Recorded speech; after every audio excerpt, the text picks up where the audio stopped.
এদেশের তাফসীর মাহফিল অঙ্গনের নক্ষত্র, কিংবদন্তি, সুপারস্টার, মরহুম মকবুর শহীদ আল্লামা দেলাওয়ার হোসেন সাইদ রাহিমাহুল্লাহ। সম্মানিত ভাইয়েরা, আলেমদের অবদান কি শুনুন, একটু বলি। 2009 সালে আমার জীবনের প্রথম হজ ছিল। আমি 2009 সালে হজে যাই। সেই বছর ছিল আল্লামা সাইদ রাহিমাহুল্লাহর জীবনের শেষ হজ। সেই হজ তার জীবনের শেষ হজ ছিল। রয়্যাল গেস্ট হয়ে তিনি গিয়েছিলেন হজে। মিনা, মুজদালিফা, আরাফা। একই বছর হজে ছিলাম। হুজুরকে প্রশ্ন করা হলো, হুজুর দেশের অবস্থা খুবই খারাপ, টিপাই মুখে বাঁধের আন্দোলন তখন চলছিল সিলেটের দিকে।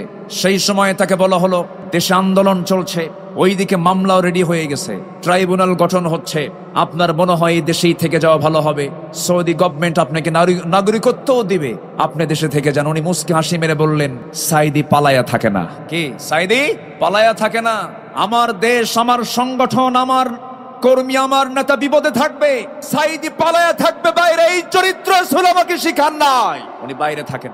উনি ফিরেছেন সাহসিকতা নিয়ে। ফিরেই তিনি 2010 সালের 30 জুন গ্রেফতার হয়েছেন। সেই 2010 সালের 30 জুন 2023 সালের 13 আগস্ট, এই 13 বছরের মতোই দীর্ঘ সময় তিনি যে জেলখানায় ছিলেন, তার মুখে কি কখনো হতাশার কোনো ছাপ দেখতে পেয়েছেন আপনারা? শেষ বিদায়ের সময় তার মুখে কি কান্না ছিল না হাসি ছিল? তিনি হেসে বিদায় নিয়েছেন। গোটা জাতিকে তিনি কাঁদিয়ে রেখেছেন। সম্মানিত ভাইয়েরা, যার বক্তৃতা শুনে অসংখ্য পথহারা মানুষ পথের দিশা পেয়েছে। অবাধ্য সন্তান বাপমার সেবা করা শিখেছে তার বক্তৃতা শুনে। সেই দেশ গড়ার, সেই নাগরিক তৈরি করার মহান এই কারিগর আল্লামা সাইদিকে 13 বছর শুধু জেল নয়, সেলে রেখে, শুধু জেলখানায় নয়, হাজতে রেখে অবর্ণনীয় সীমাহীন অত্যাচার করা হয়েছে রিমান্ডে নিয়ে। চোখের পানিতে জায়নামাজ ভিজেছে, চোখের পানিতে জেলখানার বালিশ ভিজেছে। সম্মানিত ভাইয়েরা, সম্মানিত বন্ধুগণ, শেষমেশ এই পাশবিক শক্তি দিল্লির প্রেসক্রিপশনে চিকিৎসার নাম করে হসপিটালে নিয়ে ইমাম আবু হানিফার সেই একই পথ ধরে তাকে বিষ প্রয়োগ করে শহীদ করা হয়েছে। তাফসীর মাহফিলের এই প্ল্যাটফর্ম থেকে আমরা স্পষ্ট ভাষায় জানান দিতে চাই, অবিলম্বে আল্লামা সাইদির যারা খুনি তাদের চূড়ান্ত শাস্তি নিশ্চিত করা হোক। রাজি আছেন কারা কারা? হাত উঁচু করে দেখান মুসলমান। আল্লাহ কবুল করুন। জোরে বলে আমিন, আরো জোরে আমিন। আমার বিশ্বাস আল্লামা সাইদির শুরুই কথা বলতে চাই। উনি বলেছেন গোটা পৃথিবীর মধ্যে একমাত্র বাংলাদেশেই ইসলামী হুকুমত কায়েম হওয়ার জন্য একটা উর্বর জমিন, এটা বাংলাদেশ। এই জমিন আল্লাহর দিন কায়েম হবে। জোরে বলি ইনশাআল্লাহ, আর জোরে বলি ইনশাআল্লাহ। পরে একজন সাহাবী, যে লোকটা চাদরও চেয়েছিল, যে সাহাবী তাকে জিজ্ঞাসা করলেন, ও ভাই, নবীর পছন্দের সেই চাদরটা তোমার নেওয়ার কি দরকার ছিল? তুমি কি রাসূল থেকে সেটা কেন চেয়ে নিলা? তিনি বলছেন, আল্লাহর কসম করে বলি, দুনিয়ার কোনো পার্থিব স্বার্থের জন্য নয়, বরকতের জন্য আমি নিয়েছি। কারণ আমি ওসিয়ত করতে চাচ্ছি এই চাদরটা যেন আমার কাফনের কাপড় হয়। জোরে বলি সুবহানাল্লাহ। বুখারী শরীফের 6036 নম্বর হাদিস এটা।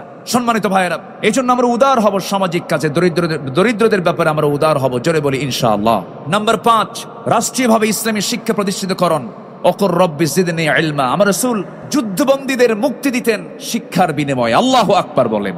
এমন রেকর্ড আছে না নাই?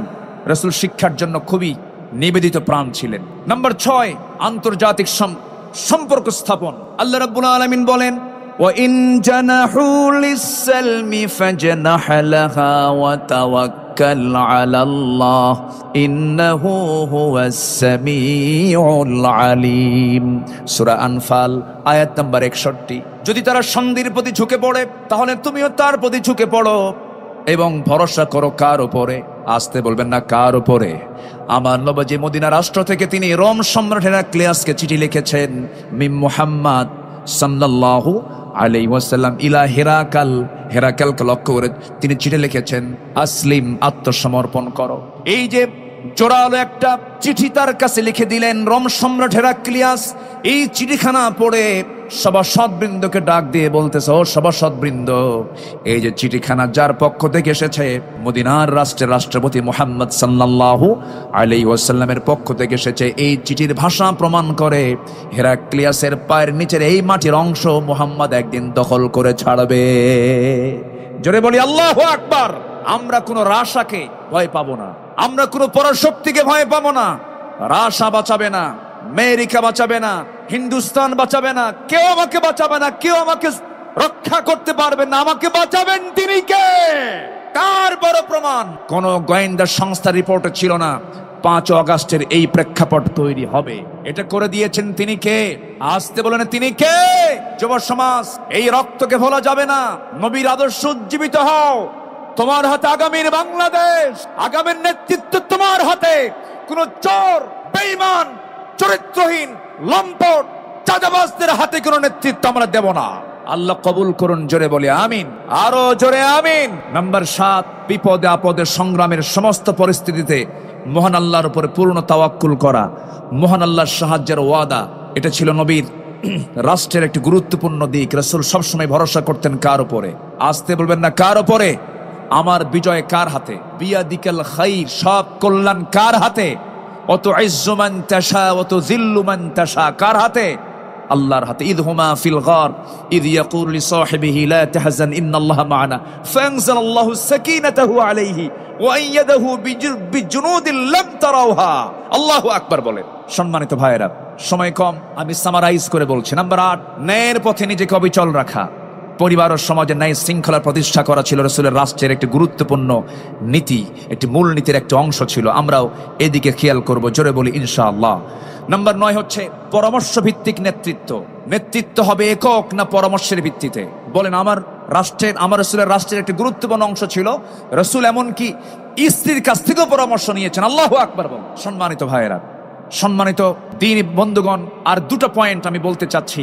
নাম্বার 10 হচ্ছে রাসূল সাল্লাল্লাহু আলাইহি সাল্লাম রাষ্ট্র গঠনে ছোট থেকে বড় সকলের উপরে জুলুমকে হারাম করেছিলেন।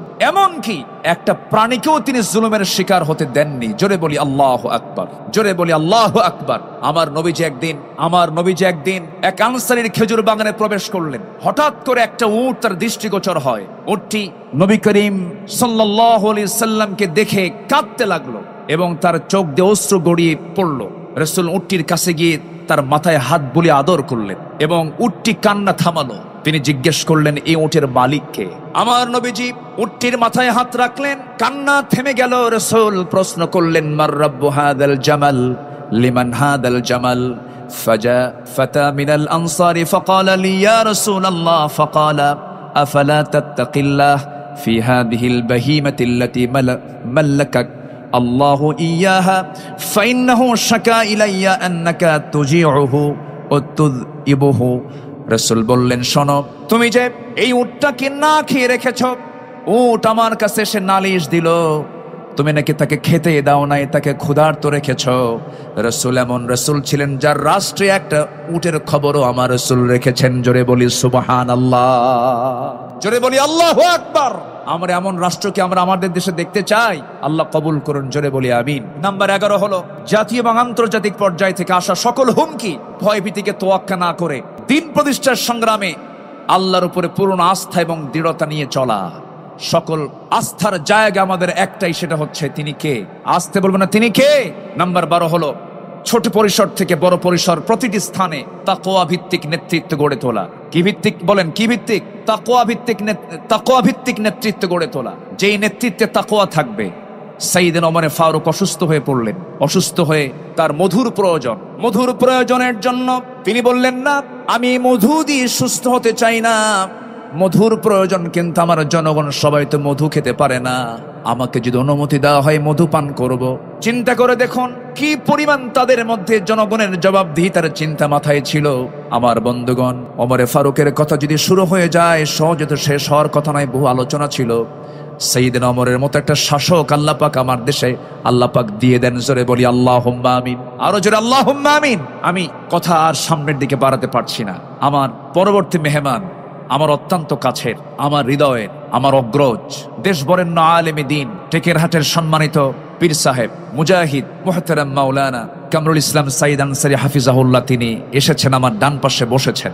আমি আর 1 সেকেন্ডও বাড়াবো না, যতটুকু হয়েছে আমরা বলে ফেলি আলহামদুলিল্লাহ। জোরে বলি আলহামদুলিল্লাহ। সম্মানিত উপস্থিতি, আমি সবার কাছে দোয়া চাই, সবাইকে আমার জন্য দোয়া করবেন। আমি আপনার জন্য দোয়া করি, আল্লাহ পাক আমাদের সম্পর্ক হাসর পর্যন্ত গড়ায় দেন এবং আজকের মাহফিলকে সফল করার জন্য সবাই আমরা শেষ অবধি, শেষ মোনাজাত পর্যন্ত ইলাহা ইল্লা আনতা আস্তাগফিরুকা ওয়া আতুবু ইলাইক। আসসালামু আলাইকুম ওয়া রাহমাতুল্লাহি ওয়া বারাকাতুহু। বেয়াদবি করে ফেলেছি, মাফ চাই।